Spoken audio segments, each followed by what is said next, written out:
Tassdar. It's going to be on Frost. And you're right, Kev. There's a lot to do before the round of 16, but the pieces are starting to fall into place. And I think it's going to be a fun event. And of course, a week after that, we have the Season 3 Global Finals in Toronto. And I can guarantee that that's going to be a hell of a show. I think we're going to have a little too much StarCraft in the next 2 months. Because it's going to be really sick. I cannot believe I'm hearing those words out of your mouth. Well, too much doesn't have to be a bad thing. It can be. Like, too many bills to pay.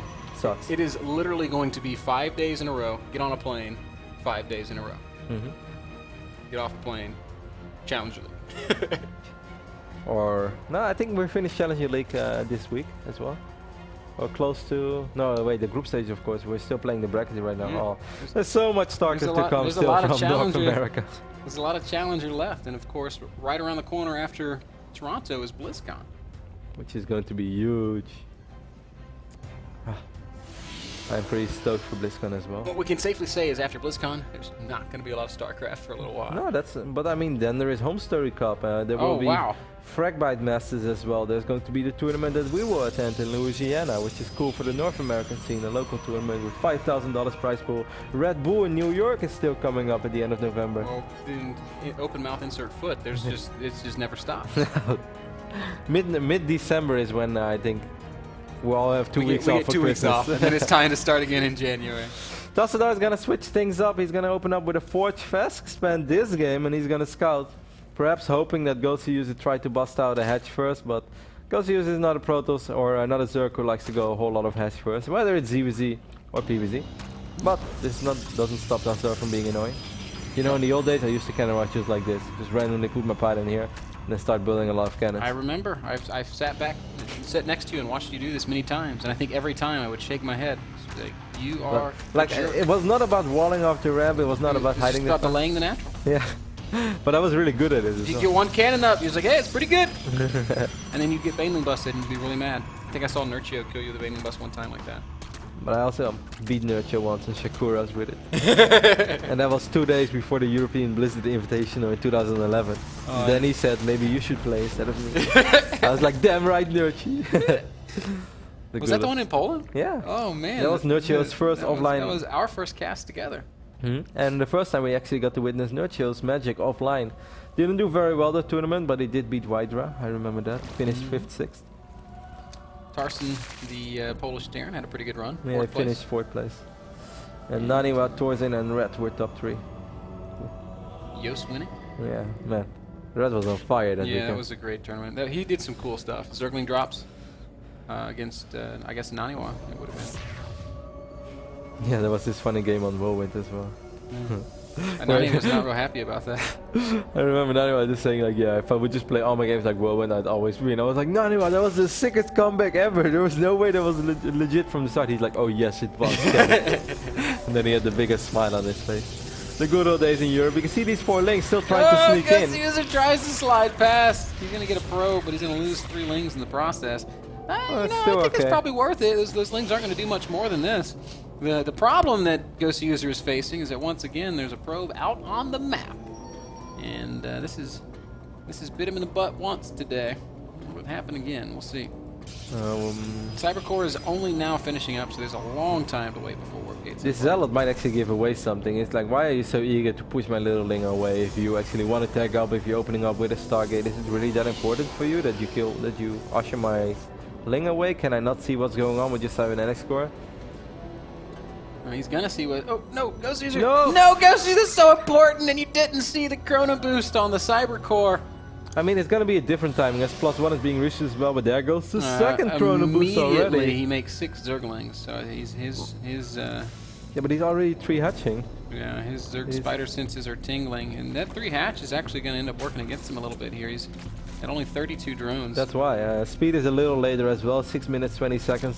Just now he's researching speed. If he would have just done it off 2 bases, it could have been done around this time. 3 more gates go down. It's going to be 4 gates +1. Probably going to be just pure Zealots warped in. Yeah, these +1 Zealots are going to be fantastic against these links. And above all, this Python is going to go up. There's no Overlord either over here on the right bottom side of the map. Now when he sees the probe... Roach Warren in production too. He's not going to see the probe because there's going to be another pylon. Oh dear.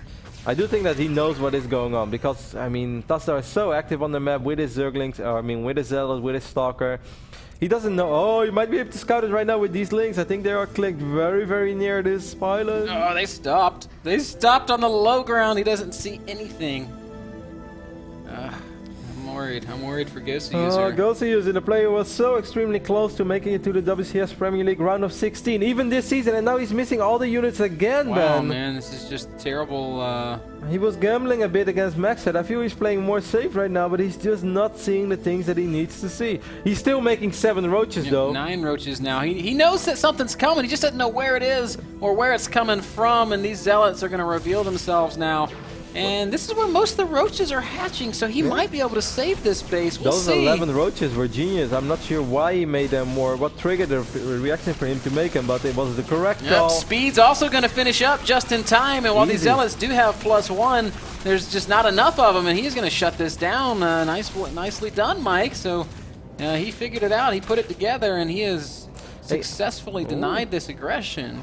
Double Stargate transition for Tassdar. That's really interesting. That's kind of Slayer's style. But or I shouldn't say that, Axiom style. But by the time that Goswser is going to scout this, or by the time that Tassdar can really do something with this, I feel that Goswser can go up to 75 drones right now easily, because it's just very unlikely that Tassdar will ever be able to put realistic pressure on him. These roaches might actually be able to do some aggressive... So Goswser, I think, could end up losing his 3rd, though, because he's only defending with wings. Maybe he has enough, we'll see. He'll be okay. He has the queen there as well. And actually I think he's going to force out a lot of force fields. Maybe an extra... Okay, he already had an extra cannon. Never mind. With 2 cannons and now the Mothership Core as well, Tassdar should be okay. But still, Goswser has... No, Goswser, you're going to get force fielded in. You're going to lose so many roaches. Well, there's not too much DPS in that army. Or not. It's going to be fine. It's going to be fine. Calm down, Ben. If he takes out the forge, all of these links might actually be able to stream in, but there are plenty of sentries over here, so I think Tassdar should be okay. He shouldn't take a lot of damage from all these links. And I wouldn't like Goswser to sacrifice them. Second gap. Gateway's going to go down too. We're going to see... Yeah, but he's going to have Photon Overcharge within 10 seconds as well. I think Goswser is throwing away a few units too many over here. Ooh, he's droning behind this. Zealots again attacking this 3rd base. I don't really like this from Goswser. Just like try to macro up, man. Yeah, and more importantly, go find those pylons, dude. They're clearly out on the map somewhere. First Void Rays have now been revealed. I mean, he's still very good on the work count. Don't get me wrong. He's at 58 drones right now. There are 9 more on the way, but he might actually end up losing another queen over here. And he's never really been able to saturate this base and take those extractions and all the important things. Now he's sending a bunch of drones over. He's up to 65 workers, Kev. So with this cleaned up, he's immediately saturated that 3rd. He needs to find these pylons, though. Goswser, where do you think these Zealots are coming from, man? They're not walking from the main. I think that's what he's thinking, though. He's like, man, those Zealots are fast. Those Zealots are really fast. Is he just turning charge up whenever I'm engaging him, or how's he putting all these mind games on me? Mind games. Instead of looking for pylons, he's going to build 4 spore crawlers. It makes sense against these charged Void Rays, but it's not going to save this hatchery. Wow, that's actually such a sick little pick off. And no, spores are going to be able to do a lot of damage. Recall? No, I guess not. Didn't have to. No, Tassdar's harass has paid off. Yeah. He's taking a 3rd base now, and Goswser are not able to deny it. I think this Protoss player is still in this game. Yep. I mean, it took Goswser a little too long as well to actually scout those targets, because he was so worried about the front and doing a lot of damage at the front, throwing away all these links and roaches, that he was never really worried about what was behind that. These presence of these pylons is literally driving me crazy. Like, I still like Goswser's position, don't get me wrong. I still think it's a good position. I still think it's something he can easily work with.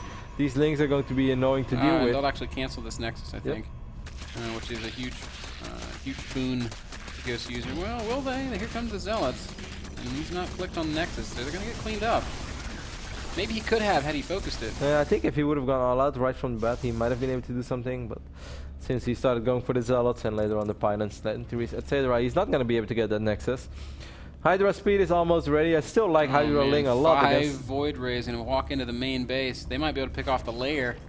Where are the Hydras? They're not even close! No, they just mocked all out of the main. Uh-oh.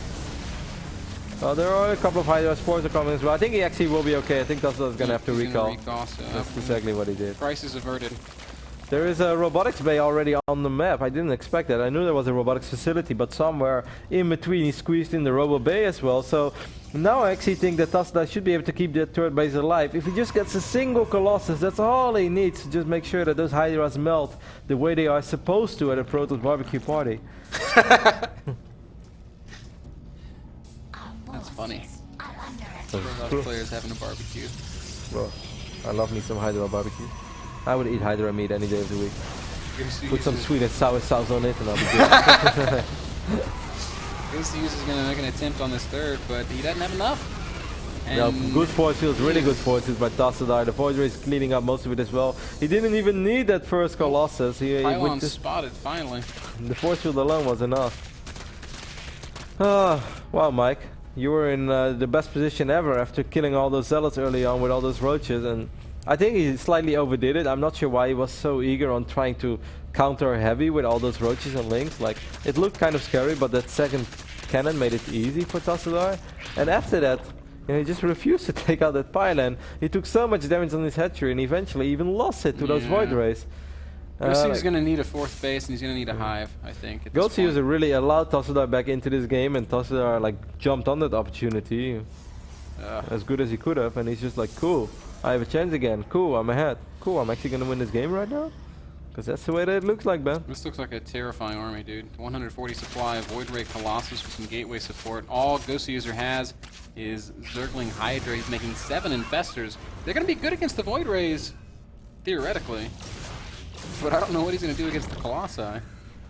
There's only a single one, right, in the army? Oh, there are 2 of them. No, okay, this is extremely scary. Unless Tassdar heavily messes up with force fields or his entire army gets fungal, this should be a pretty one-sided fight. But hey, mistakes are human. We all make mistakes, and let's hope Tassdar makes a few right now for our North American Zerg player Goswser. Oh, this is going to be so hard. Spore crawlers help out a lot though. A couple of infested Terrans being spawned as well. Guys going down, you know you're in trouble. We'll see if they can add anything to the fight. Hydras and Lings melting pretty quickly. The infested Terrans do pick off a Void Ray, 2 Void Rays. The time off helping out so much as well, making it harder for these Hydras to close in on the Colossus. One of the Colossus does go down though, but that's the only one that will go down. After that, Tassdar started to realize, like, hey, keeping the other Colossus alive is going to be pretty important. Otherwise, I'm going to have a rough time dealing with these Hydras. 16 Zerglings going to reinforce this. Mike, you cannot lose these drones, Mike. You cannot lose these drones. Goswser's going to have to pull them. He does pull them, but not before losing a few. And the last of the Infestor energy gets spent. Drones will join the fight. I actually think he might be able to clean this up. Gonna get close. Put the drones back on the line. Well, if he gets a Colossus, it would help so extremely much. But wow, he's just bringing all the drones. Well, bit by bit. He only has 42 drones remaining, so even if Goswser somehow, some way stabilizes, it's not going to be enough. He knows it, and Tassdar knows it as well. Tassdar, I think.